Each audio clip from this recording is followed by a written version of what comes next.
This is the red light district of Hong Kong. Portland Street all the way around to Temple Street, and basically the Mong Kok area is where things get real seedy, and also where you'll be able to find ladies of the night.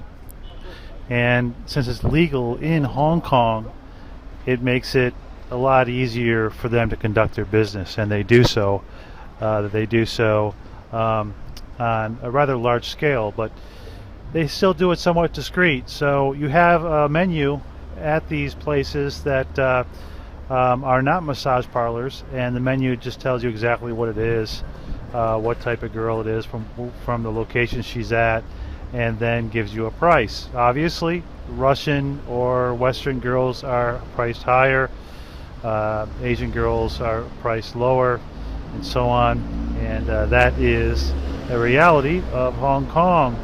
And for any of you that have visited this area, you probably were wondering, like me, as to why it's so openly advertised, because it is in fact legal, perfectly legal in Hong Kong. You can't really talk about the vice trade and prostitution unless you talk about some smut. Now this here is a smut store with magazines that mostly cater to men, obviously, but still you don't see very many of these in China at all, and it takes a special kind of guy, if you know what I mean, to be buying and consuming these things when they get a little bit older. I mean, adolescent um, purchasing these things is common, but it's catered really to an older population, and I'm not really sure why, but that's part of the industry, and it's limited in China, obviously, and a lot of it's mail order, as you can imagine, being so restrictive with their cultural norms. Let's check out what's in here. Should be interesting.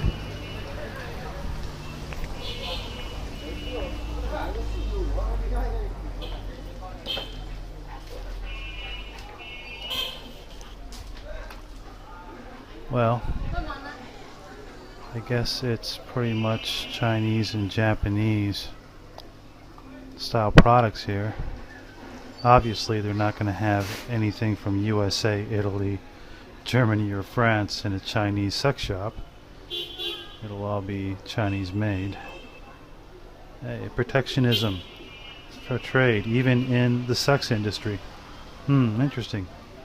A lot of Japanese battery powered stuff that I have no idea how it all operates.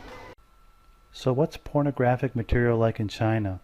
Well, this magazine here is an example of a pornographic publication, and in China there's not really much to talk about because they have strict guidelines for anti-smut. You can't really do anything too graphic, and this magazine is a good example of that. What you see in it is a lot of black and white pictures, a lot of stories, a lot of kind of like a smut romance novel is really all it is. And you won't get much more than this. Most Chinese would have to go to Hong Kong if they want to see any kind of material that's going to be in color or show any nudity. But that's basically what it is. You just get occasionally these little tiny booklets or these magazines that are black and white that have girls in bathing suits, and it has some suggestive language in it, but that's as far as they're going to go. And maybe that'll change in the near future, but it's still very oppressive when it comes to any kind of pornographic material in China.